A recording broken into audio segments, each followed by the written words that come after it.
This drifting game has slipped under so many people's radars, and there seems to be a huge lack of reviews out there to shine some light on some of the positives and some of the negatives on OverDrift Festival. So here we go. If you were looking for an Assetto Corsa style realistic simulation for drifting, then I can tell you right now you are completely in the wrong place. If you're looking for a more casual, fun, arcade style sandbox game to drift around with your friends, then look no further. OverDrift's drifting mechanics are super fun and quite easy to actually get the hang of. It may be difficult to completely master these mechanics, but in a game where regular straight line driving is almost impossible in these pre-kitted out cars, learning basic drifting is very simple. Turning every single corner feels very satisfying with an addictive score point system which is always there. Unfortunately, the game has no tutorial stage, so you're left to your own imagination on how to drift correctly. If you have never heard of drifting in games before, then it may be a little bit confusing to you, but I'm pretty sure most people have seen Disney Pixar Cars, where the most famous quote is "turn left to turn right." The best way I found to control the car was to keep tapping the handbrake, which is the B button on a control pad, and to keep tapping the accelerator trigger when necessary to try and get the best drift as possible. Drifting on this game is obviously cool, but what upgrades can we do to our cars to drift better? Well, I'm gonna say from the start, the whole UI on this game is absolutely terrible, and with the lack of tutorials, it's just daunting to look at, but you will get the hang of it after a few hours or so, and when you do, it does feel a bit simple. Although it is a shame how there is actually a learning curve to navigating the menus. Under the performance section, the car can be upgraded from all sorts, such as engine, steering, weight, and many more. All these upgrades are very simple to understand and giving it a bit more of an arcadey feel, as each one doesn't have any specific stats like in most games that we are used to today. For example, if you want to upgrade the engine, the information is simply standard, street, pro, or ultra. But what it doesn't tell you is the faster you go isn't always the better. If you upgrade the engine to ultra, then the car will obviously drive much faster, but you will have to completely relearn the speed you tackle corners. I personally have the steering and the weight on a higher setting and the car engine setting down to street level, which I consider medium mode, just because that is what I'm used to, and once I go too fast it just seems way too hard to control.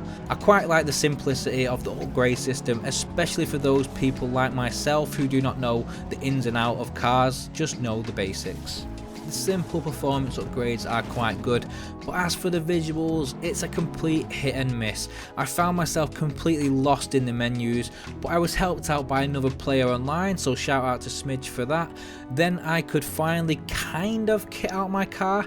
I say kind of because yes, you can change the colour, the rims, and even add decals, but you cannot change body kits. For a sandboxing drifting game where style really matters, I felt like it was a bit of a letdown. Even more frustrating that some of the upgrades, such as neons, also known as underglow, are locked behind a DLC paywall. Yes, there is lots of DLC in this game, many for different vehicles, but there is a paywall DLC called Overpass which prevents you from doing a lot of upgrades, so that's really annoying considering you have already purchased the game. DLC is so much noticeable when you go to change your vehicle. There are lots of sections to choose cars from, but it feels like about 5% of them are accessible without DLC. Okay, 5% might be a slight exaggeration, but seriously, I've been playing this game for ages now and I can count how many cars I own just on one hand. Although despite this game having tons of paid DLC, it does have a free demo, which is pretty good for people who want to check out the game, and even better is that your friends can download the free demo and actually play online with you even though you're on the full game. The only difference is they will have a starter car, and I'm not sure if it's timed or not, but it probably is. The demo edition is a great way of checking out the game, but if you think you're going to notice a significant difference when you actually pay for the game, you're not. There's barely a noticeable change. The whole game is a drifting sandbox which is only online. You can host or join public service with other people, and you can play on one of two open world maps, which is Japan and America. When selecting a server, it will also say the weather conditions, such as summer or winter. This is a nice touch as it makes the map feel completely different, especially in the winter where there is lots of snow and Christmas decorations. I really love it when gamers do this, and especially when you're drifting into snowmen. These maps are reasonably sized for what the game is, with each area feeling pleasant to play due to the drifting mechanics. Seeing other players drifting around the map, interacting with them via chat, or challenging them to drifting matches just by parking your car at the start of a race line and revving your engine. It's so much fun, and so far my experience with the community is a friendly and pleasant one, which is quite surprisingly hard to come by these days. Unfortunately though, this game is really let down by the sense of objectives and tasks.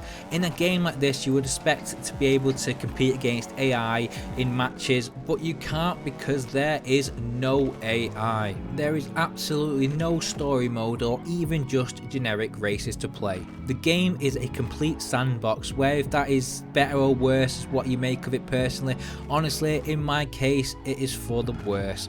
Around the map there are a few drift challenges where you can do simple routes and a course and rack up points which turn into XP and cash, but that's it. That is all the game really has to offer.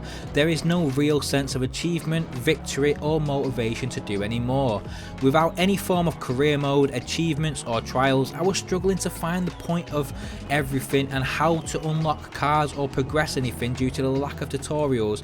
Then an online player informed me how the ranking system worked. When you are 33% and 77% into a level, you will unlock a new rim for your car, which personally I couldn't care less about in the slightest.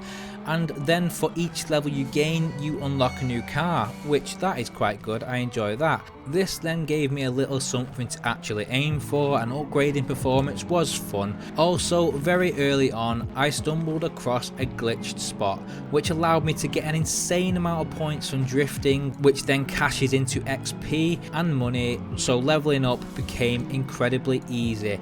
I was going to show this glitch off in this review, but I changed my mind because once I found out this glitch, it kind of ruined the whole game for me. Because if you spend about 5 minutes doing an average mission, you might get about $5,000, whereas if you do this glitch for about 15 minutes, you get about $40,000. But the glitch is just not fun, it's just boring to do. It's so much more fun to actually do the proper tasks. If you are interested in this glitch, then let me know in the comments below. If you want me to make a video on it, then I will do, but I warn you, it does kind of ruin the game afterwards, so only do it if you really want to just level up fast. Personally, I really hope this glitch gets patched up to make the game more fun for people. There are a lot of negatives with this game, but that being said, the gameplay is really fun, so it's quite hard to give a proper review score. So I'm going to give it my best shot, and I'm going to give this game a 5.5 out of 10. It's a shame because with a few decent upgrades, OverDrift Festival can be a great game, and it could easily become a 7 or even a 7.5. OverDrift Festival has great drifting, terrible UI, decent customization but it could definitely be better, great graphics, beautiful map, lack of AI, and unfortunately cheap glitches. But with all that being said, the main feature, the drifting, is actually pretty good. Hopefully some of these issues will be addressed in updates, but one thing to remember is the price point of this game is only £8.50 in retail, which is about $10 American. For that price point, if you want to just go around drifting with your friends, then I would highly recommend this game because it is very fun to play. Now that being said, this is Mark from YouTube channel Modern Tech, so please give it a like, subscribe, comment, do all those things to help me out in the algorithm because it really does help. Every little helps, and thank you for all the help so far because this year we've actually made it to be monetized. So yeah, thanks for watching.